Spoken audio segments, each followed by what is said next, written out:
Hello दोस्तों, welcome to main point study. आज हम करने वाले हैं चैप्टर 3 क्लास 9 का हिस्ट्री का, जिसका नाम है Nazism and the rise of Hitler. और हम करने वाले हैं इसका पार्ट 3।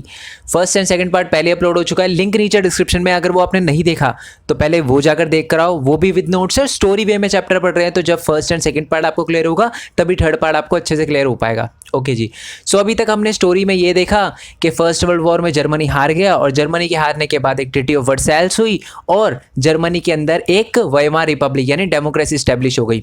लोग जो थे वो वाइमार रिपब्लिक से बहुत परेशान थे, उनको वो डेमोक्रेसी बिल्कुल अच्छी नहीं लगती थी, क्योंकि उस डेमोक्रेसी ने ट्रीटी ऑफ वर्सैल्स पे साइन कर दिया था। ठीक है। और जिसमें बहुत बहुत खराब चीज़ें लिखी थी कि जर्मनी को 6 बिलियन पाउंड देने पड़ेंगे, अपने एरिया को डीमिलिटराइज करना पड़ेगा, और भी बहुत सारी चीज़ें। और इसी के साथ 1929 में क्या आ गया था, एक ग्रेट डिप्रेशन भी आ गया था, जिसका असर जर्मनी पे बहुत ज़्यादा देखने के लिए मिला। जो लोग हैं उनकी कंडीशन बहुत ज़्यादा ख़राब हो गई, अनएम्प्लॉयमेंट आ गई पूरे जर्मनी के अंदर, क्रिमिनल वगैरह जो एक्टिविटी होती थी वो बहुत ज़्यादा बढ़ गई, क्योंकि लोगों के पास कोई काम ही नहीं था। ठीक है। अब उन्होंने चोरी चकारी करना स्टार्ट कर दिया था, जिसकी वजह से क्रिमिनल एक्टिविटी बहुत बढ़ गई थी जर्मनी के अंदर। तो उसी से जन्म होता है हिटलर का। ठीक है। इसी में हिटलर आता है। अबे हिटलर कौन था, ये हिटलर पावर में आया कैसे जर्मनी के अंदर, क्योंकि अभी हम देख रहे थे कि वाइमार रिपब्लिक और स्पार्टस लीग में लड़ाई चल रही थी। तो ये हिटलर कैसे लीडर बन गया, तो उसी के बारे में हम पढ़ने वाले हैं। बट पहले तो हम ये जान लेते हैं कि हिटलर था कौन। ठीक है। हम ये बाद में देखेंगे कि हिटलर पावर में कैसे आया, उससे पहले हम जानते हैं कि हिटलर था कौन। एक्चुअल में ना जो हिटलर है वो ऑस्ट्रिया में पैदा हुआ था। ठीक है। ऑस्ट्रिया में 1889 में पैदा हुआ था। उसका पूरा नाम था अडोल्फ हिटलर। अब आप पूछोगे कि सर लीडर कह रहे हो आप, वो जर्मनी का बना, पैदा वो ऑस्ट्रिया में हुआ, ऐसा कैसे? देखो मैं आपको बताता हूँ। जब राजा के अंदर आता था ना, जब कैजार विलियम सेकंड था वहाँ पर, जब राजा रानी के अंदर आता था जर्मनी, तो उस टाइम जो था कि जो कल्चर था जर्मनी का वो ऑस्ट्रिया से बहुत ज़्यादा मिलता जुलता था। ट्रेड वगैरह और आना जाना लगा रहता था लोगों का, और बहुत सारी जो पॉपुलेशन है जर्मन बोलने वाली वो ऑस्ट्रिया में भी रहती थी। तो इसीलिए जो पैदा हुआ था हिटलर, वो हुआ तो ऑस्ट्रिया में था। ठीक है। बट उसका रिलेशन जो था, ठीक है, पेट्रियोटिज्म था, वो जर्मनी की तरफ भी था। ठीक है। एक देशभक्ति की भावना जर्मनी की तरफ भी उसकी थी। ठीक है। उसने अपनी पूरी जो जवानी है वो गरीबी में निकाल दी। मतलब जब वो बड़ा हो रहा था तो जो उसकी फैमिली थी वो बहुत गरीब थी। ठीक है। और इसी गरीबी के कारण उसने फर्स्ट वर्ल्ड वॉर को ज्वाइन कर लिया। ठीक है। फर्स्ट वर्ल्ड वॉर में उसने आर्मी को ज्वाइन कर लिया। तो उसने क्या काम किया, यानी आर्मी में उसकी क्या पोस्ट थी? उसकी आर्मी में पोस्ट थी मैसेंजर। मैसेंजर होता है ना, गुप्तचर, एक एरिया की जानकारी दूसरे एरिया में पहुंचाता है और आर्मी को बताता है सारी की सारी बातें। तो ये काम था हमारे हिटलर का फर्स्ट वर्ल्ड वॉर के अंदर। ठीक है। मतलब वो एक कॉर्पोरल था। कॉर्पोरल का मतलब यही होता है गुप्तचर। ठीक है। और उसने अपनी ब्रेवरी के कारण, अपने साहस के कारण बहुत सारे मेडल भी जीते, क्योंकि ये बहुत मुश्किल होता है कि आप क्या करो कि एज अ मैसेंजर काम करो, क्योंकि अगर आप पकड़े गए तो आपको जान से मार दिया जाएगा। ठीक है। बट हुआ क्या, हिटलर ने ये देखा कि फर्स्ट वर्ल्ड वॉर में जर्मनी हार गया। ठीक है। और वो बिल्कुल हॉरिफाइड हो गया, उसको बहुत ही डर लगा, उसको समझ नहीं आया ये कैसे हो सकता है। ठीक है। और जब उसने ट्रीटी ऑफ वर्सैल्स की वो कंडीशन सुनी तो उसको बहुत ही ज़्यादा गुस्सा आया कि वाइमार रिपब्लिक ने ट्रीटी ऑफ वर्सैल्स पे साइन कैसे कर दिया।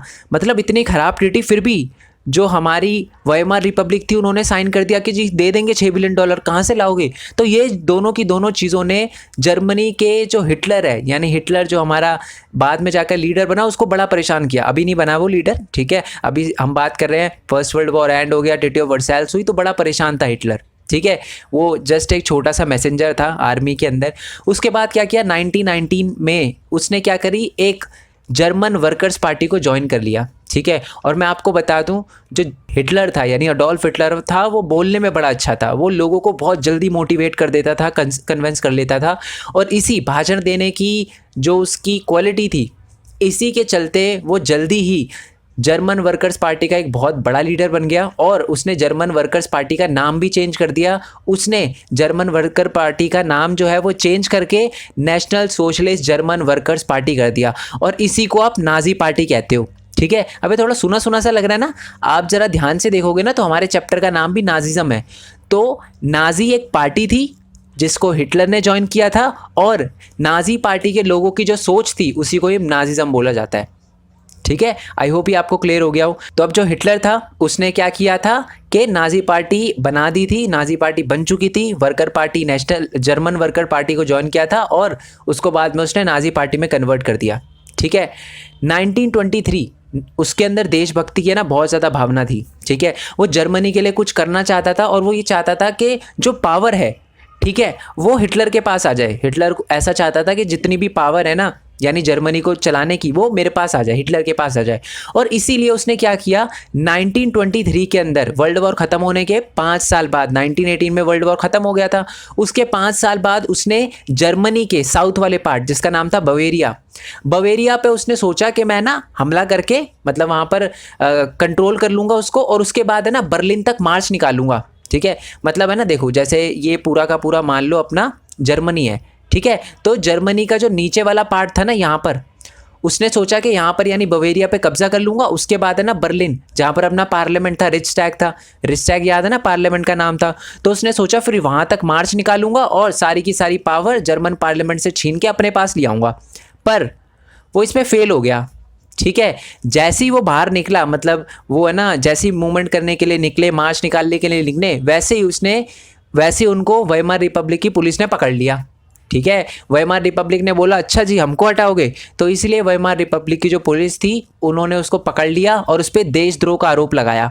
जबकि वो देशभक्त था, जर्मन के लिए बहुत कुछ करना चाहता था वो, बट उसको देशद्रोह के चलते जेल में डाल दिया गया। बट कुछ ही टाइम बाद वो छूट गया।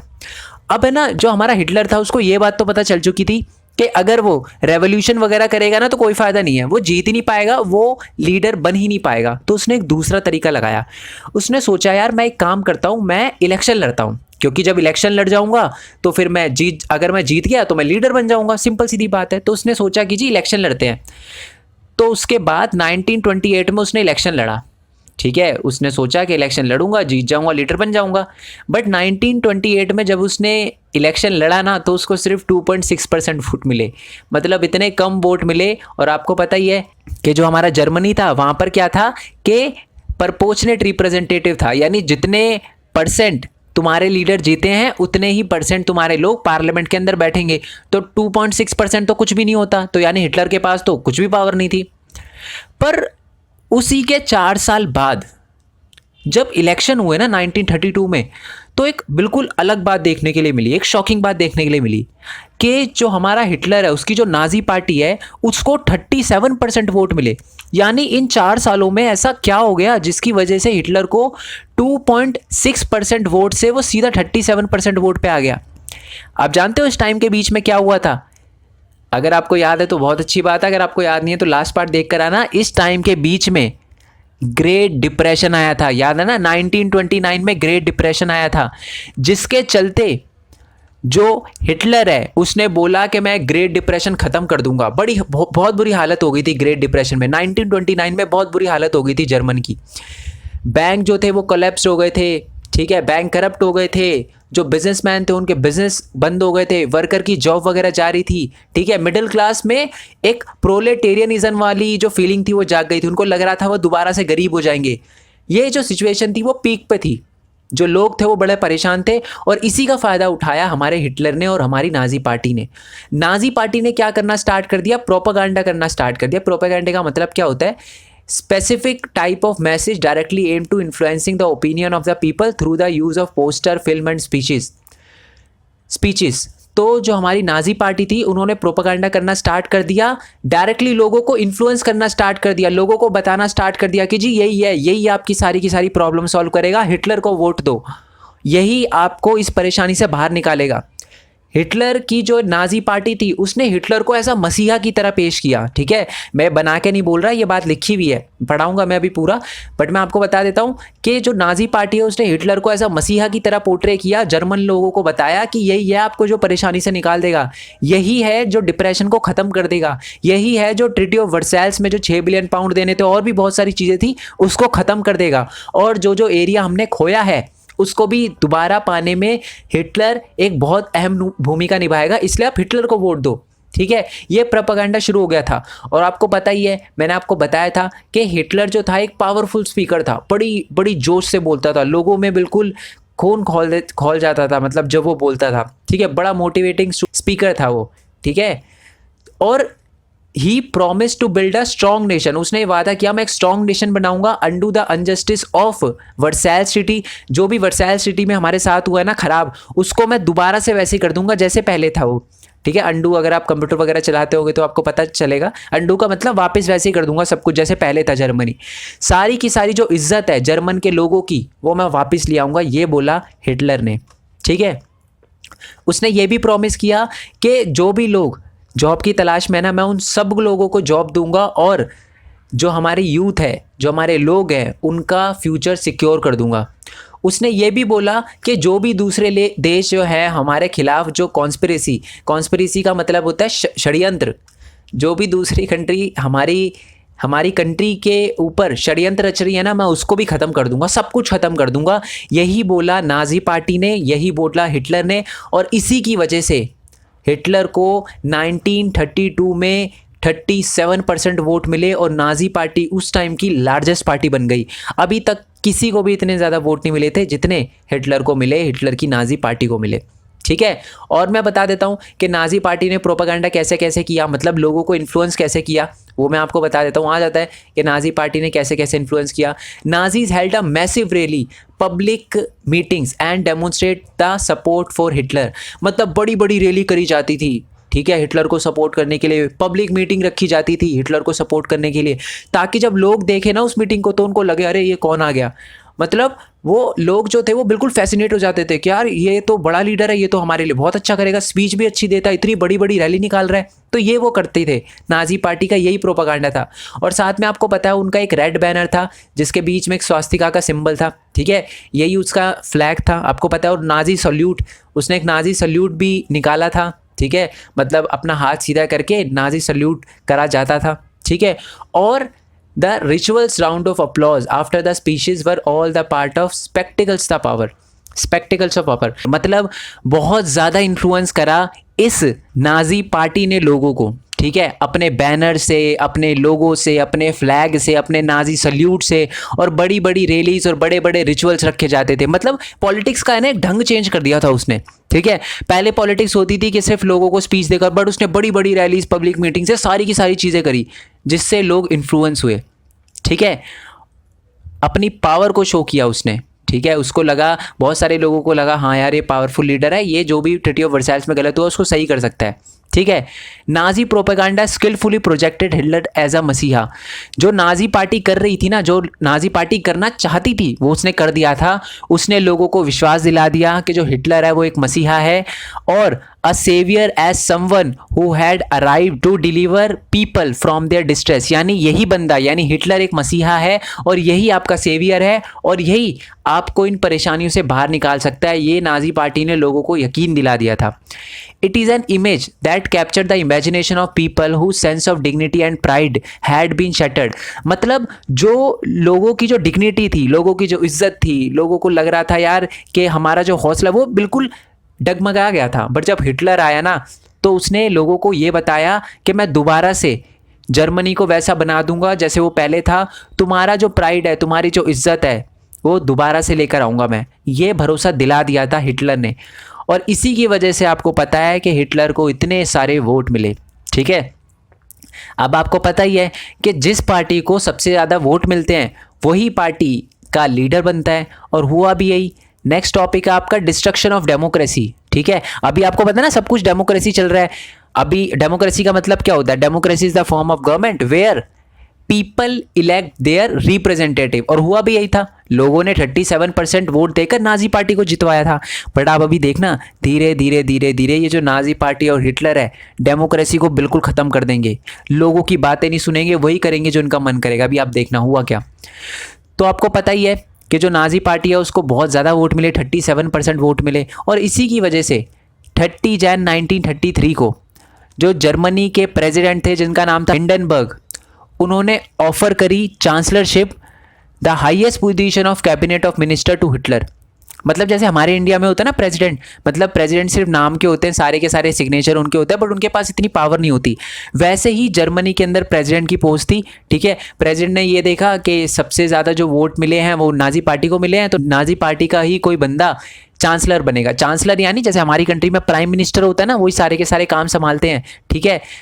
वैसे ही जो जर्मनी है वहाँ पर एक चांसलर की पोस्ट होती है। ठीक है। तो जो हिंडनबर्ग है उन्होंने देखा, प्रेसिडेंट ने देखा कि ज़्यादातर वोट जो मिले हैं वो नाजी पार्टी को मिले हैं और नाजी पार्टी के ही किसी पर्सन को क्या बनाना पड़ेगा, लीडर बनाना पड़ेगा। तो उसने देखा कि हिटलर जो है वो नाजी पार्टी का सबसे बड़ा लीडर है और इसी वजह से हिंडनबर्ग ने ऑफ़र करी चांसलरशिप की पोस्ट हिटलर को। हिटलर मान गया, इसलिए ही तो वो आया था पॉलिटिक्स में कि उसको पावर मिल जाए। अब वो आ गया पावर में, ठीक है। और जो नाजी पार्टी थी ना, उन्होंने कंजर्वेटिव्स जो लोग थे ना उनको भी अपने साथ मिला दिया था। कंजर्वेटिव पता ना आपको, कंजर्वेटिव लोग जो राजा रानी में बिलीव रखते थे, जो पुरानी सोच वाले थे, उनको लगता था राजा रानी नहीं हटना चाहिए। तो नाजी पार्टी ने उनको ये बोला कि राजा ही है, ये आपका हिटलर राजा ही है, अभी आप देखना, अभी रुक जाओ थोड़ी देर देखो, डेमोक्रेसी हटा देगा ये।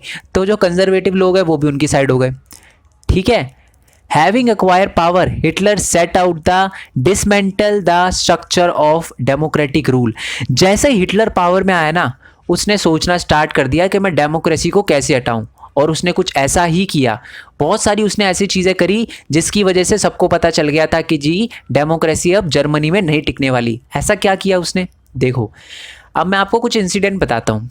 अब हुआ क्या, a mystery fire that broke out in German parliament.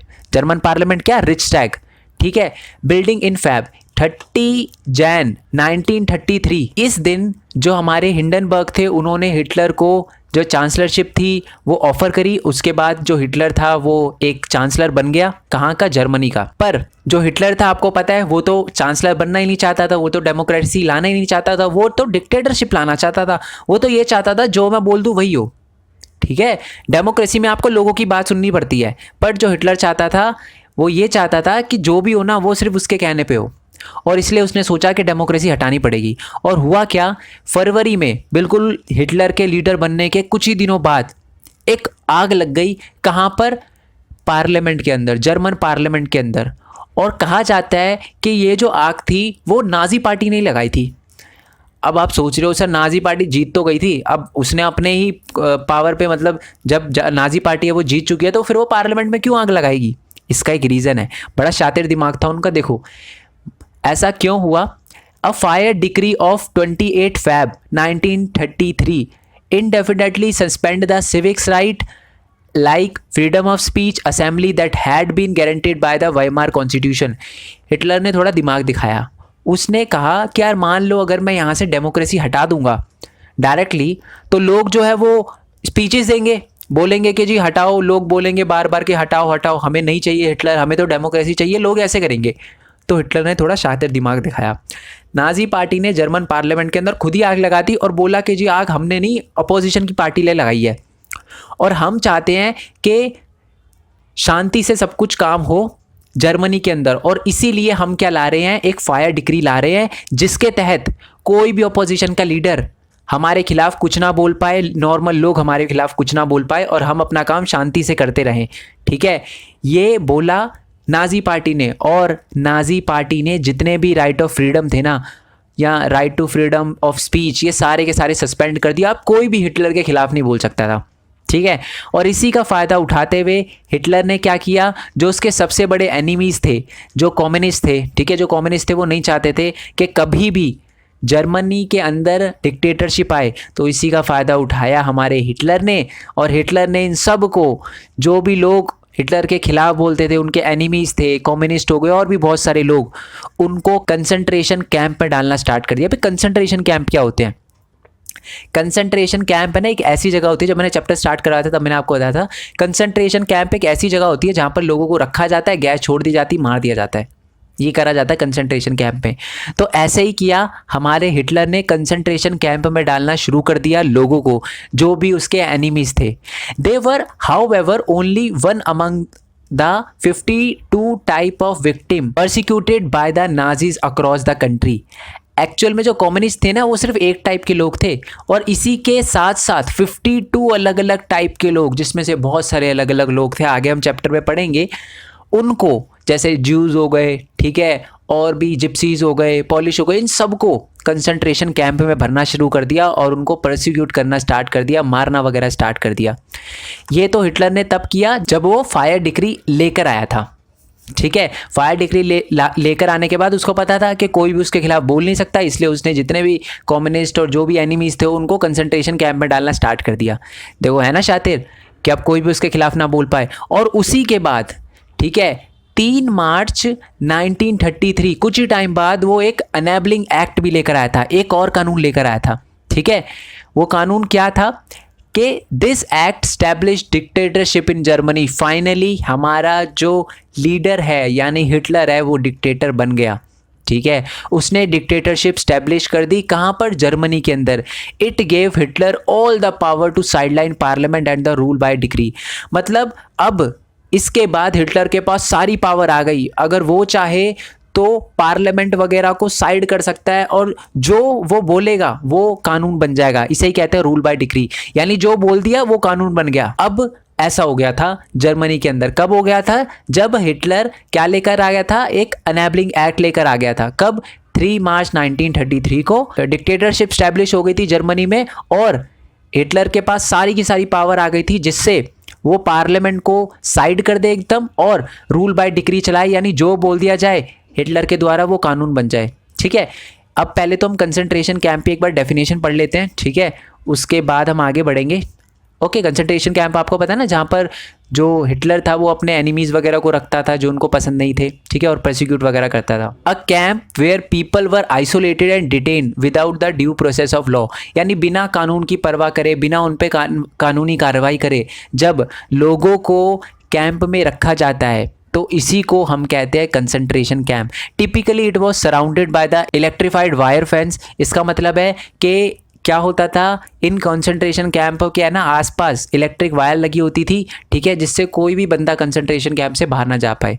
ठीक है, तो हमें समझ आ गया था एनेबलिंग ये एक्ट लेकर आया था हमारा हिटलर, और इसी के साथ उसने क्या किया कि all the political party and the trade union were banned except for the Nazi party and its affiliates। यानी जो जो लोग नाजी पार्टी को सपोर्ट करते थे और जो जो ट्रेड यूनियन नाजी पार्टी को सपोर्ट करते थे, सिर्फ उन्हीं को रखा गया, बाकी सबको बैन कर दिया। सारी की सारी पॉलिटिकल पार्टी को बैन कर दिया नाजी पार्टी को छोड़कर। ठीक है, तो मतलब अब हिटलर अपना रूल चलाने लग गया था। और साथ ही में उसने क्या किया? The state establish complete control over the economy, media, army and judiciary. अब जो हिटलर था, या मैं कहूँ जो गवर्नमेंट थी, क्योंकि अब सब कुछ हिटलर का ही था तो हिटलर की गवर्नमेंट बोले या हिटलर बोले, उसने क्या कर लिया था? पूरा का पूरा कंट्रोल कर लिया था इकोनॉमी पर, जर्मनी के मीडिया पर, जर्मनी की आर्मी पर और जर्मनी की जुडिशरी पर। ठीक है, अब जो हिटलर बोलता, जो इकोनॉमिस्ट है वो भी वही करते, जो मीडिया है वही छापती जो हिटलर बोलता और नाजी पार्टी बोलती, आर्मी वही करती जो हिटलर बोलता और आर्मी वही करती, और जुडिशरी वही करती जो हिटलर बोलता। तो यानी सब कुछ अब हिटलर के हिसाब से चलने लगा। अब हिटलर को समझ आ चुका था कि अब मैं ये कर रहा हूँ ना, पक्का लोग कुछ ना कुछ तो करेंगे, तो इसलिए उसने क्या किया? अलग अलग टाइप की पुलिस फोर्स भी लगा दी ताकि लोग उसके खिलाफ ना बोले, क्योंकि ऑब्वियसली बात है जब इतना सब कुछ हो रहा था, लोगों को कंसंट्रेशन कैंप में मारा जा रहा था और साथ ही में हर चीज़ को, पॉलिटिकल पार्टीज को, स्टेट यूनियन को बैन कर दिया था, रूल बाय डिक्री चलाया जा रहा था, सब कुछ हिटलर के अंडर आ गया था, तो लोग तो अपोज करेंगे ही। तो इसीलिए special surveillance and security force were created to control the order society in the way that the Nazi wanted. इसका मतलब है कि सर्वेलेंस, स्पेशल सर्वेलेंस और सिक्योरिटी फोर्स बनाई गई, क्रिएट करी गई ताकि सोसाइटी को कंट्रोल करा जा सके जैसे नाजी पार्टी चाहती है। क्योंकि नाजी पार्टी को पता था क्या लोग अपोज करेंगे, तो इसलिए नाजी पार्टी ने दिमाग दिखाया और सिक्योरिटी फोर्सेस बना दी अलग अलग टाइप की। बताऊंगा कौन कौन सी अलग अलग टाइप की, ताकि कोई भी हिटलर के खिलाफ ना बोल पाए, नाजी पार्टी के खिलाफ ना बोल पाए और नाजी पार्टी जैसा काम करना चाहे वो कर सके। ठीक है, तो एक रेगुलर पुलिस तो थी ही थी, कहाँ पर? हमारे जर्मन के अंदर। उसी के साथ एक एसए जिसको कहा जाता है स्टॉर्म ट्रूपर्स, उसको भी इजाज़ कर दिया। ठीक है, अब जो स्टॉर्म ट्रूपर्स थे उनके अंदर किस किस टाइप की पुलिस आती थी? एक तो गस्टैपो आती थी जिनको सीक्रेट स्टेट पुलिस भी कहते थे। द एसएस यानी प्रोटेक्शन स्क्वाड्स भी आती थी। प्रोटेक्शन स्क्वाड्स होती है जो नाजी पार्टी के लीडर थे ना, उनके लिए बनाई गई थी। क्रिमिनल पुलिस वगैरह भी थी। ठीक है, और साथ ही में सिक्योरिटी सर्विस जिसको एसडी बोला जाता था।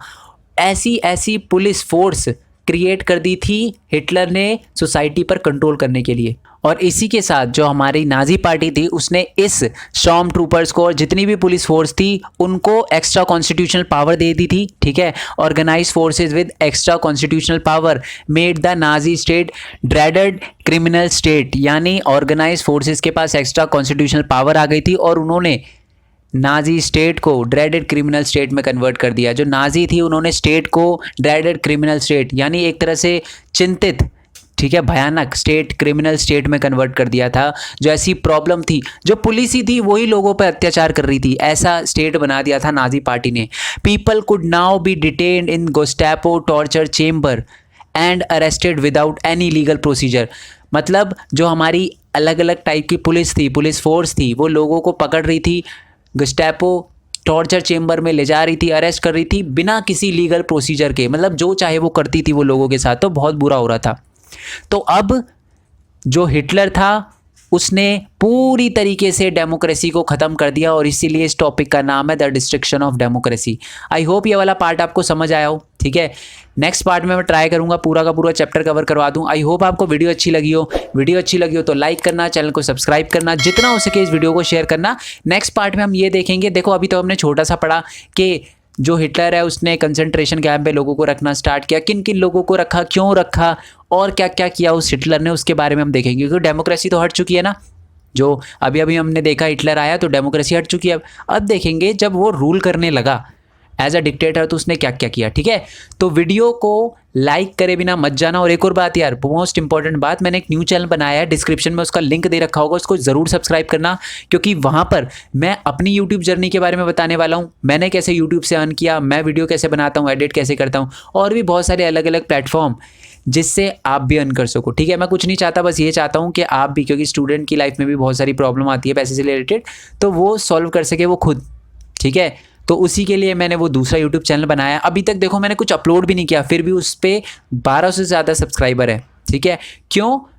क्योंकि बहुत सारे बच्चे जानना चाहते हैं, तो इसलिए आप भी सब्सक्राइब कर देना, पीछे मत रह जाना। चैनल को सब्सक्राइब करने के बाद नोटिफिकेशन बेल भी दबाना, जिससे मैं कोई भी वीडियो अपलोड करूं तो सबसे पहले आपके पास नोटिफिकेशन आए। साथ में इस चैनल को भी सब्सक्राइब करने के बाद नोटिफिकेशन बेल दबा देना, जिससे मैं वीडियो अपलोड करूँ तो पहले नोटिफिकेशन आए। और नोट्स वगैरह चाहिए तो डिस्क्रिप्शन में एक जीपी लिंक दे रखा होगा, जीपी लिंक से नोट्स कैसे डाउनलोड करने हैं उसकी भी वीडियो नीचे डिस्क्रिप्शन में दे रखे है, वो देखकर नोट्स डाउनलोड करने का ट्राई करना। अगर ना हो तो आप टेलीग्राम चैनल पे जा सकते हो, ठीक है। टेलीग्राम बेसिकली एक ऐप है, डाउनलोड करना, ठीक है। मेन पॉइंट स्टडी 9th लिखना, आप 9th के टेलीग्राम चैनल को ज्वाइन करना, आपको सारे के सारे नोट्स मिल जाएंगे वहाँ पर, ठीक है। और साथ ही में मेरे को इंस्टाग्राम, ट्विटर और आप चाहो तो फेसबुक वगैरह पे फॉलो कर सकते हो। ट्विटर पे फॉलो करना मत भूलना, ठीक है। वहाँ पर मैं बहुत सारी इंपॉर्टेंट चीज़ें डालता हूँ। ओके, सो नेक्स्ट पार्ट के लिए स्टे ट्यून्ड। तब तक के लिए थैंक यू सो मच। जय हिंद, जय भारत, वंदे मातरम। Thanks for your support.